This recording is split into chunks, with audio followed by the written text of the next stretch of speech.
More Like Home by Like to Laugh on AO3, Chapter 15. Danny was sneaking in an extra hour or two of strategizing time, something he'd been doing more and more as his core thumbed for attention, when he got a call from Oracle. He answered without looking. "Hey, what's up?" "Patching you into the comm link," Babs replied briskly. Danny's brows furrowed and also absently pressed a hand to his chest as his core hummed instantly.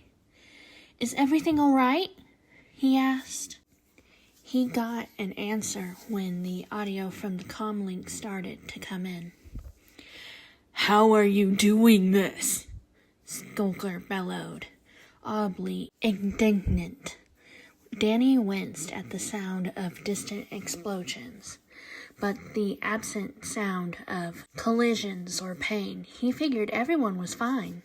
"I got Phantom on the line, since he's the one who actually knows these things," Babs told the others, probably part of an ongoing exchange. "Hey, Phantom," Tim said, his grunted with effort, and Danny pressed his phone to his ear, concern ramping up. "Does the name Skulker mean anything to you?" "Yeah, he's a mercenary, more or less," Danny answered, pushing himself up to pace. "Vlad hires him to do his dirty work sometimes, so it's not a huge surprise that he's shown up. You need a hand with him?" "Nah, Black Bat and I have it handled. Turns out your modifications work great." "I should have known it was your doing, whelp," Skulker roared from the other end. "Come out here and face me." "Hard pass," Danny muttered, leaning down to close the observatory roof. "You wouldn't be stupid enough to come out here without a surefire way to take me out. I bet Vlad gave you something, didn't he?" "Of course he did, whelp. Get out here and I'll show you." "Both of you have way too sensitive hearing if you can have a conversation through someone else's comm unit," Tim told him. Danny smiled sheepishly. Sorry. Are pieces supposed to be falling off, by the way?" Danny snickered and shot a Freude. "Yeah, it's a mech suit. His real body should be in head and neck. You know it when you'll see it. He's pretty small." "I will not be felled by your pathetic human allies." Danny snickered again, but decided to refrain from bickering through Tim's comm unit any more than he already had. He could see how that would get old pretty fast. "We'll be bringing him in for interrogation shortly," Bruce said unexpectedly, voice low and growly again. Danny had almost forgotten what he sounded like as Batman. It was still pretty cool, to be honest. "Prepared to receive him in the Batcave." "Sure thing, I'll head down." Danny beelined for Bruce's study. It was a shame he couldn't phase through the ceiling anymore, and spent a few minutes trying to figure out what he could MacGyver into a temporary prison cell for Skulker. He ended up taking a spool of Ectoline and one of the planks he tested the paint mixtures on. He could tie Skulker to the board until they were done with him. He wondered how the others were planning on getting Skulker there. His question was answered about 15 minutes later when they showed up with Skulker still caught in one of his own nets. That rendered his preparations pretty much unnecessary, and something was making Bruce frown deeply, which made Danny all but squirm under his attention until the man sighed and seemed to let it go. "I'll get you for this, ghost child," Skulker squawked angrily, flailing around in the net.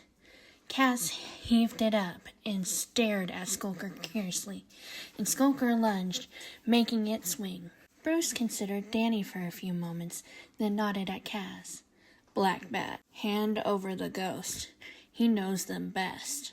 "Oh, was this about Danny being in human form during hero business? Oops. Phantom is fine. That's what the ghosts mostly know me as, anyway." Danny said, accepting Skulker from Cass and eyeing her with concern. Cass seemed unfazed by the encounter, but Tim was favoring one leg and held himself gingerly, so he definitely had taken at least a few hard hits. Damien was unharmed and seemed mostly irritated by having to come in early. Bruce didn't seem satisfied with that answer, but he nodded in acceptance. Phantom, we need to know what Skulker knows about Vlad and his operations. Oh, he wanted Danny to do the interrogation. Danny didn't know how to do an interrogation. The panic must have shown on his face because Bruce sighed. However you normally get information from your rogues is fine. Okay. Danny tried to shake off his nerves and focus on Skulker, lifting the net up to eye level, and scowled at him. Skulker twisted around to scowl back through the net. Danny hopped up to sit on the table and stared at him for a minute, trying to ignore the others watching him. I can't believe you actually followed me out of Amity Park, he said at last, generally annoyed. Didn't I tell you to lay off? You're not the boss of me, ghost brat, Skulker scowled. I can't believe you're working with humans now. That's cheating. Danny rolled his eyes. You're just upset that you can't trap me in my human form by sticking me with people that don't know anymore. Yes, exactly. Danny snorted and then prompted. So, what did Vlad give you? It must have been pretty good to give you the confidence to come all the way out here. You must know you're in hell of a timeout when I put you in suit time for this. Tim snorted loudly, and Danny glanced up, giving him a sheepish smile. Bruce was studying him with a neutral expression now. I'm not scared of you, whelp, Skulker huffed, and then he conceded. He formulated a new tranquilizer, promised it would knock you out, and you and your powers for at least 12 hours. It's always a blast to knock out your powers for a while. He smirked up at Danny, and Danny scowled at him. He just told you that? Danny appeared right next to them, looking offended by Skulker's lack of resistance. Danny shrugged, ducking his head bashfully. The Skulker grunted and didn't reply. Robin, let him work, Bruce interrupted. Damien huffed, but backed off and crossed his arms, glowering at Skulker accusingly. Flustered, it took Danny a minute to regain his bearings. How'd he seem to you? He asked after a moment. Hinged, sane. Skulker scoffed openly. Yeah, I didn't think so. You're as close as you've ever been to being permanently out of his reach, ghost child, Skulker said, unusually serious despite his undignified position dangling in the net. I don't know what lengths Plasmius will go to in this state. If it was your dame, I'd say not to leave him alone with her. With you? Skulker shrugged. Who knows? Danny bit his lip. That was telling, but it led him to the same dilemma, which was that he didn't know the extreme end of exactly what Vlad wanted with him. I hear you. Is he going after anyone? Not so far as I know, Skulker said, though he sounded much less concerned. He might be too far gone to even bait a trap. A tragic state, really. Though he sounded more amused than sympathetic. Danny hummed, trying to think of anything he might have missed. What are his vultures up to these days? They keep trying to find you, but you know them. They're idiots. Skulker sounded disgusted. They get lost at the edge of the city. Magic around the city's too old, too cursed, they say. He smirked. That's why Plasmius hired me. Obviously, my trackers are far superior. Danny snorted. Yeah, and look where that got you. He shook the net, and Skulker screeched and clutched at it, steadying himself. Anything else? What am I, your lackey? Skulker demanded, Incongruently, Danny snorted and glanced up at Bruce. "Did I miss anything?" he asked, more hesitantly. "Not that I'm aware of," Bruce rumbled. Danny relaxed, and when he looked down, Skulker was squinting at him. "It's always so weird to see you around humans," Skulker muttered. Danny decided to ignore that. "Don't come back to this city, Skulker," he warned him instead. "Seriously. It's not my territory, and I don't make the rules here. This is Batman's territory, understand? And if I see you, any of you, around here again, I won't be happy." Yeah, I'll spread the word." Skulker had the nerve to sound sullen about it, and Danny shook the net again in resignation. "Ah! I said I'll do it." "Good," Danny said remorselessly. "Now, I don't have access to a permanent portal right now. I think you know what that means." Skulker cringed, fisting his tiny hands in the net. "You wouldn't." Danny flashed his eyes pointedly. "Wouldn't I?" Skulker remained tellingly silent. "So, we have two options here. One, I put you in soup time until I work out how to open temporary portals. And I haven't even started the book yet. It could be months." Skulker eyed him worryingly.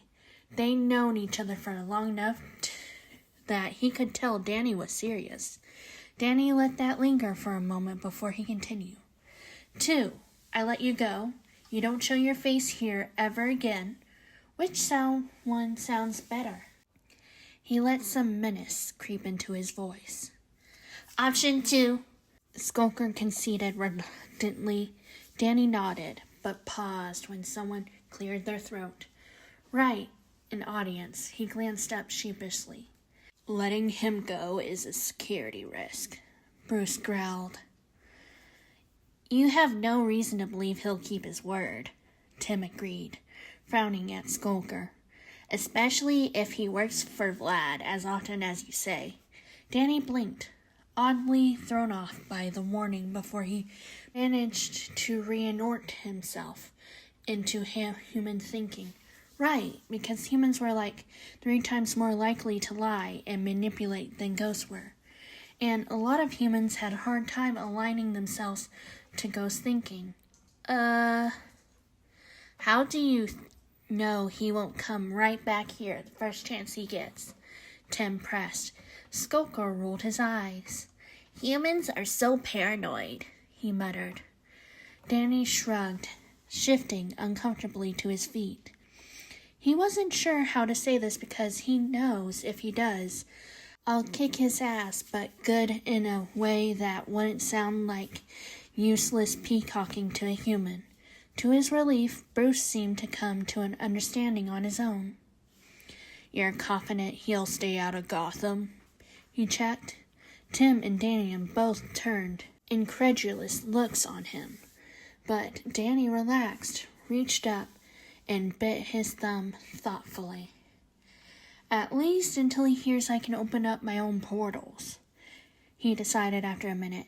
"He won't risk being trapped in the thermos indefinitely, but after that, it could be a bit before they realize I'm serious about them staying out Gotham." "Everyone knows you're soft touch, whelp." Skulker snips. Danny rolled his eyes.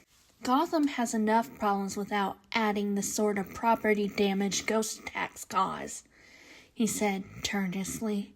"Believe me, Skulker, if I see any of you out here, I'll drag you through the mud all the way to Amity Park before I throw you into the ghost zone just to remind you what a ghost hunter looks like."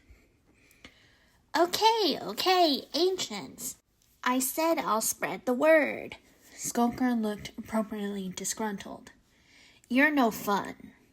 Danny let the tension melt out of his shoulders. "I'm a guardian spirit. I'm not supposed to be any fun." Bruce grunted. Danny looked up hopefully.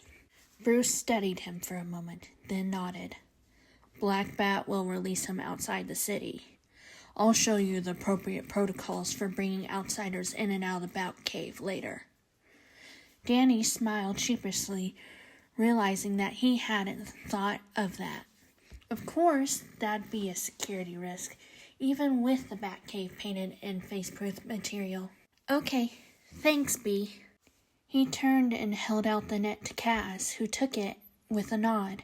She covered Skulker's eyes through the net and darted away. That, Tim said decisively, that was the weirdest way I've seen anyone interact with a rogue. I've seen the Flashes work in their city. Danny ducked his head, embarrassed. I know. They're ghosts. It's not the same. You mean, Bruce said, you're a ghost, and it's not the same. Danny's smile vanished. His shoulders stiffened at the accusation. Yeah, I guess. What do you mean? Damien demanded. Of Bruce rather than Danny, he realized. Why did Skulker surrender information so easily? Why did they speak as friends? Why has Fenton never taken his hero persona with us? Why did Skulker recognize his civilian identity? Bruce just looked at Danny, silently prompting him to answer. Danny bit his lip, squirming. I don't know, he muttered, crossing his arms and shifting to brace his feet on the chair. His hands curled and uncurled anxiously. It's just that, to Ghost, I'm just another ghost. He shifted, pushing his feet down till the chair creaked in protest. It's not a hero-villain thing for them. I'm a guardian spirit, and they're breaking my rules, and that's a pretty normal interaction. And they know what rules they can break for a good-natured fight, and what will earn them an actual beatdown.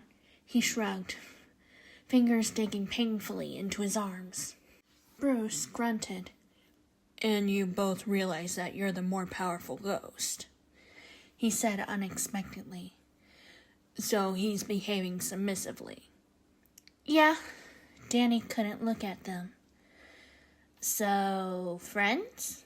Tim concluded, sounding more interested than disturbed, but with a pecking order bent. Danny nodded. Huh, neat. It's unacceptable blending of hero and civilian personas, Damien argued, making Danny flinch. Father would never permit such a thing, particularly not with a rogue, let alone every rogue. Bruce studied Danny again. He could feel it without even lifting his hand. Danny, why did Skulker recognize your civilian identity?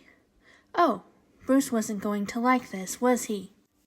All my rogues know my civilian identity, he admitted softly, and actually felt the way that all three of them froze in genuine shock. He grimaced at the floor, shoulders rising, and shifted to press his toes to the chair. His chest thrummed uncomfortably. Every ghost I've ever encountered has known what I was before we met. Some of them even before I knew what I was. And they've never had trouble recognizing me as a human. What the fuck? Tim wheezed after a moment. Danny flinched again, his heart rate picking up, as a silent accusation pressed down on him. Aren't you, worried that considering what's at stake for you, or hell, your loved ones, any of the usual concerns? Incongruity marked up every syllable. Danny shook his head without looking up. I used to be, he admitted frankly. But Ghost, he let his nails dig into his arms again, frustrated and anxious. I don't know how to explain to you that ghosts just don't work like that. No ghost has ever used my loved ones against me. No ghost has ever threatened to expose my identity. Humans have threatened my loved ones, and I consider humans a threat to my identity, but not ghosts. Will ghosts make a connection between your civilian identity and ours? Bruce interrupted ruthlessly. Danny shrank. Danny's heart and core thumped in painful unison. You put them in danger. They accused you. You're putting all of them at risk. You should have told them sooner. You shouldn't have come here at all. Why didn't you protect them from this? But they wouldn't. Stop thinking like a ghost. What kind of freak are you? Some might, he admitted, soft and guilty. If they're in Gotham long enough to see us around, but they wouldn't care. They wouldn't consider it significant. He felt frustrated and concerned, unable to explain the tunnel vision that Ghost applied to automatically to the world, how anything they weren't directly interested in faded into TV static. Afraid of them making the jump and realizing that Danny struggled to see past that filter too. Are you a ghost trying to blend in humans or a freaky little boy with freaky little powers? Shh. Danny jerked away when he felt a hand on his arm, but it followed him resolutely and grasped his forearm in a firm grip. He phased out of it without thinking and looked up. It was just Kaz, back from releasing Skulker. He let her grab his arm again, and she smiled at him. Slow, she murmured soothingly. Slow. He realized, belatedly, that he was close to hyperventilating, and his heart was racing. He closed his eyes, took a few deep breaths. Careful breaths, letting both his heart and his lungs slow down. Been meaning to ask how you do it, he murmured without thinking. Yes, Cass smiled at him. Good. He took another breath and nodded quickly. His chest ached faintly from the strain, but Kaz had pulled him back from teetering spiral. And from there, it was easy to reorient himself. He understood Ghost. That was fine. There was nothing wrong with that. Danny didn't look at the others when she let go, but he did say, more calmly, Ghosts don't usually notice things that don't directly affect them or their obsessions. He hesitated, considered. I'm sorry I didn't tell you sooner. That they knew. It didn't occur to me how unusual that was. It's all you've ever known, Bruce concluded with a sigh, and Danny nodded meekly. Do they keep your secret, or do they simply not expose you? Danny had to think about it for a moment. He actually felt warmth when he realized. They keep it, he said. They don't approach my human form directly, and they never call me Danny. But before I took the Phantom name, they called me Ghost Boy or Ghost Child. Unbelievable, Damien muttered. Fine, Bruce said shortly. There's no helping it.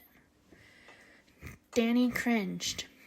But we will be focusing on lying and acting before you meet with anyone.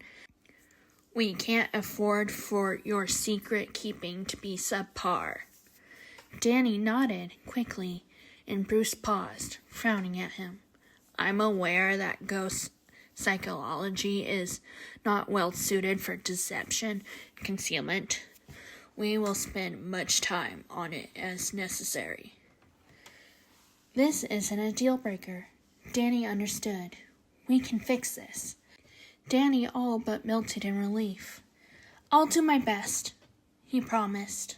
I don't have enough ectoplasm to fuel a gun right now, but I sketched out some designs anyway, Danny explained, pushing 3 rough blueprints in front of Jason. Jason leaned over to examine them, and Danny pointed.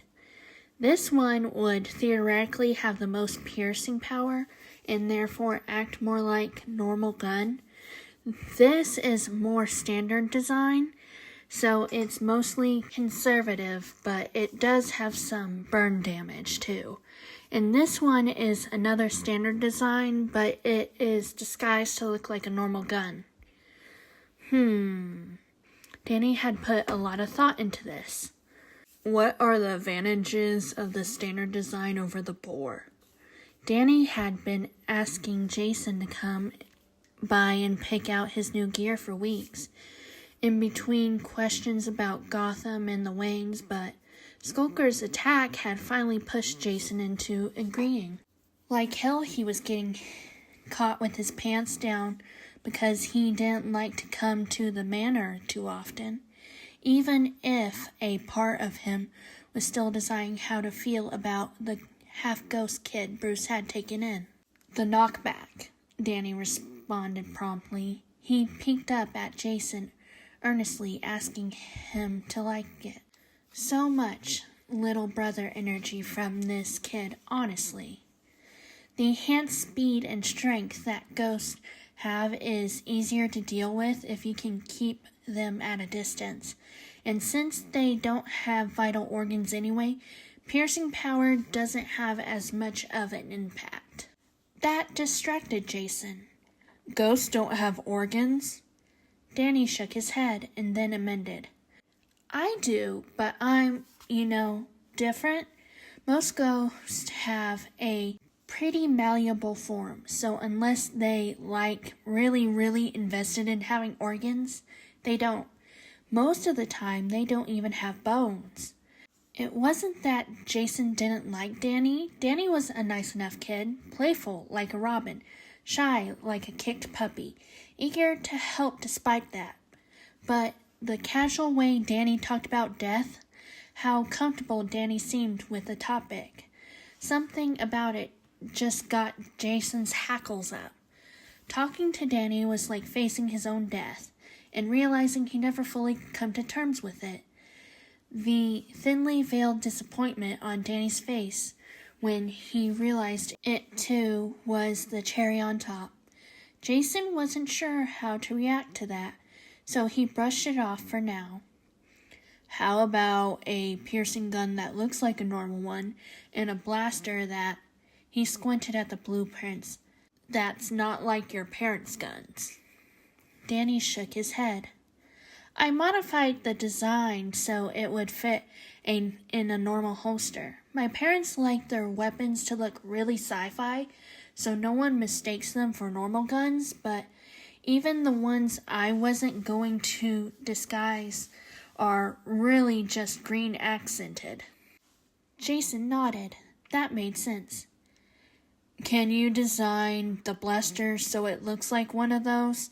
Something ghosts will recognize. He'd have to practice with both of them.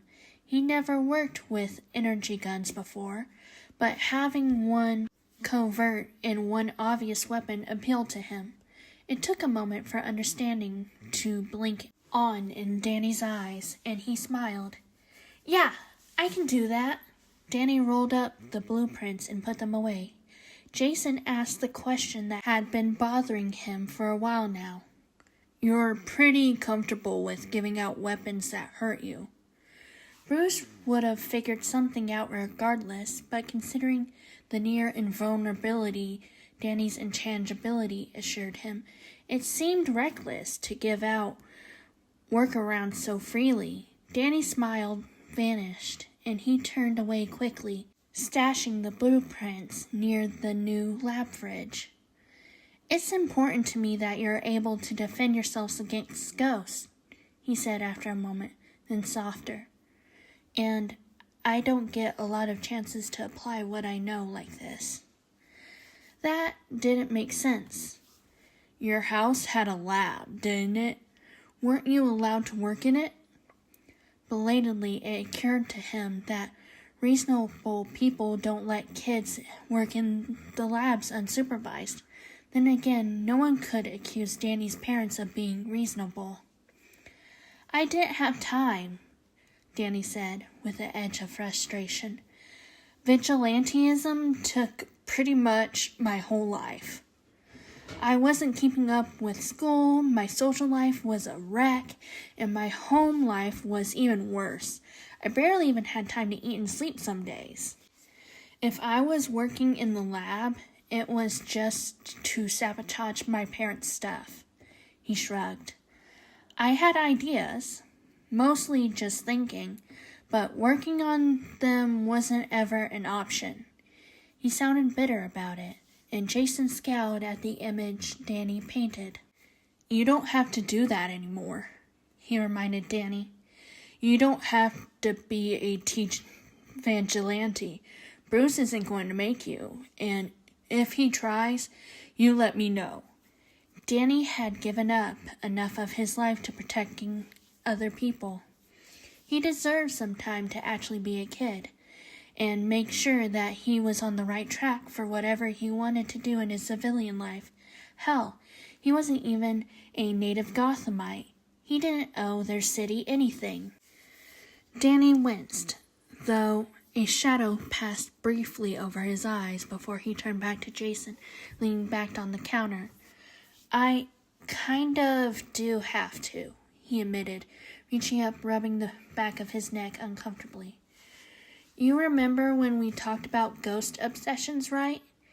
Mine is protecting people, so it's, compulsory?"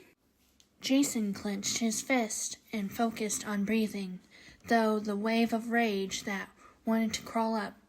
It helped that Danny's presence seemed to crowd the pit, but he still felt a dangerous prickling under his skin that often was a precursor to violence. "You're forced to be a vigilante?" Danny sounded hesitant and worried, and Jason forced his eyes open and up to meet Danny's. Danny looked relaxed, only mildly concerned by Jason's teetering on the edge of violence. It was the little things that gave away Danny's real power level. "Not exactly. I started on my own, and it didn't develop to a session for months." Danny shrugged. "If I was ever going to stop, I don't think I would have." Jason still wanted to punch something, infuriated by the unfairness. Danny should have never have been dragged into this lifestyle, should never have adapted to it, should never have died. "How are you so comfortable with this?" he wanted to demand of the younger. "Don't you remember how much brighter the world looked before you died? Aren't you angry? Aren't you bitter?" He shoved it off.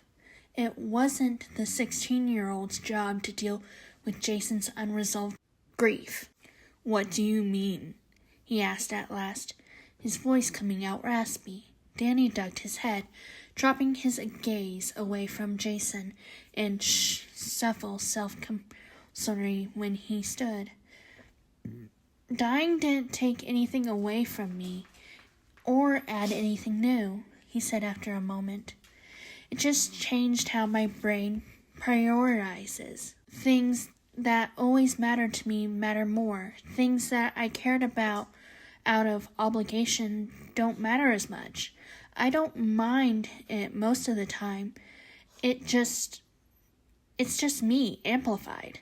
Jason wanted to argue. Dying had shattered him, destroyed what innocence he had left, evaporated his faith in others, and crushed any patience he had had for the worst criminals. But maybe this was who Jason had always been, deep down. "That's what you meant?" he said. "When you said ghosts were more themselves than they were when they were alive?"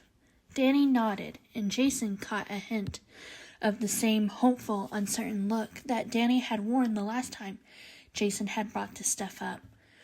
Wanting to reach out, Jason understood, but sensing Jason's aversion to the topic, what did Danny even want from the conversation? Probably not this. Probably not Jason struggling, again, to wrap his head around what dying had done to him. "You probably noticed it, too," Jason said quietly. Jason stiffened. "You have a territory, right? Crime Alley. And you have a set of rules, and you don't compromise on them to appease people." "That's a ghost thing?" Jason asked, voice coming out rough and scraped raw. How much of his behavior since dying had followed those unknown rules? How many times had he thought he was in control of himself, but he was actually acting like guardian spirit behavior? Danny confirmed, oblivious to his inner turmoil and stopping his spiral in its tracks. Almost immediately, Danny ducked his head, breaking Jason's gaze. I mean, I'm not an expert or anything, but that's what it sounds like to me when others talk about you. Baffled, Jason stared at Danny. They told you about how I kill people, right? If Jason remembered right, guardian spirit was what Danny identified as, but Danny was aggressively pacifist. Oxymorons aside, in a way that Jason could never be, the idea that their behavior stemmed from the same root was laughable. Danny cocked his head, looking innocently confused. It was hard to get mad at the kid when he was honestly trying his best. Yeah, that's part of it. Jason looked at him, and Danny reached up to fidget with the hem of his shirt and elaborated. Me being so careful, that's actually pretty unusual for a guardian spirit. Most of them absolutely think their rules are worth killing for, and yours are pretty reasonable. He shrugged, squirming under Jason's gaze. And most of your fights with Bruce are about how you enforce them, right? You want to make up with him, but you need to protect your territory. You can only push yourself so far.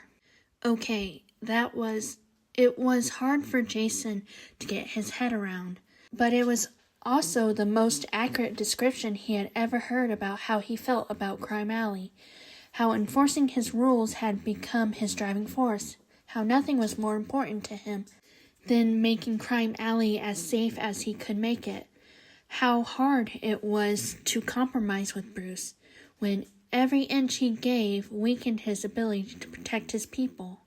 What did you say a guardian spirit was exactly? Oh, Danny flushed and glanced away, pushing his hands into his pockets. It's, kind of an informal term for ghosts whose obsession involves enforcing rules. Mine is really broad. I don't let people hurt each other, but it can be a lot more specific than that.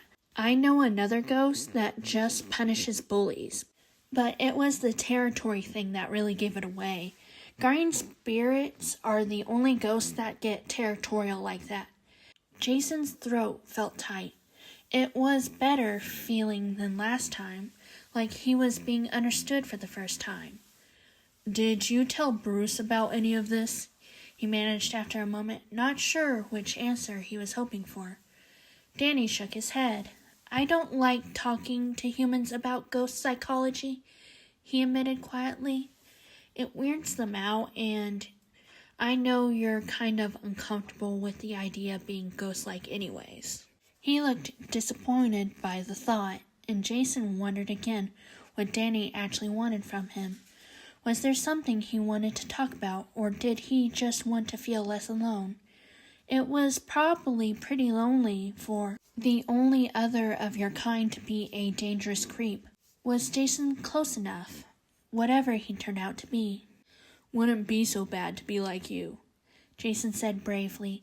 Danny brightened. It really doesn't bother you to be half dead? Danny's death didn't seem to have shattered him in the same ways Jason's had. Maybe because it was an accident instead of murder, but it had still irreversibly altered the course of his life. Danny's expression turned thoughtful. I grieved, Danny said after a moment. It was hard to come to terms with. I wish sometimes it hadn't happened, but it did, and being a ghost, there's something freeing about it. Nothing has to matter except things that matter to me. He glanced back up, meeting Jason's eyes. It's not like being human, where you have to fit into the world. It's simpler, I guess. It's easy to be happy as a ghost. Being dead is kind of irrelevant by comparison. Jason rolled that over in his head. It was still a weird idea, but easier to stomach this time around, after hearing Danny effortlessly describe feelings that Jason had never been able to put words to. It was one thing to say that he was ghostly, that his death had clung to him like cobwebs that refused to be shaken off, It was another thing to imagine that maybe his need to look after people brought him back. I miss the kid I was before I died, Jason admitted without looking at Danny. It feels like I came back a whole different person. That kid, he stayed dead. It took Danny a moment to catch up, and then he softened, a weary smile pressing into his cheeks. Innocence dies hard, right? He said quietly in the empty lab. I don't really... I like the way I've grown up since then, but sometimes I miss how easy things were when I was still human. Both of them were quiet for a minute. The silence was heavy, but companionable. Jason wondered if the talk had given Danny the same kind of peace it had given Jason. Plenty of Jason's family had died, but none of the rest of them had come back different. Damn. And Jason had told himself he wasn't going to bring it up this time. You're a pretty good kid, Jason said at last. What else can you tell me about being a ghost?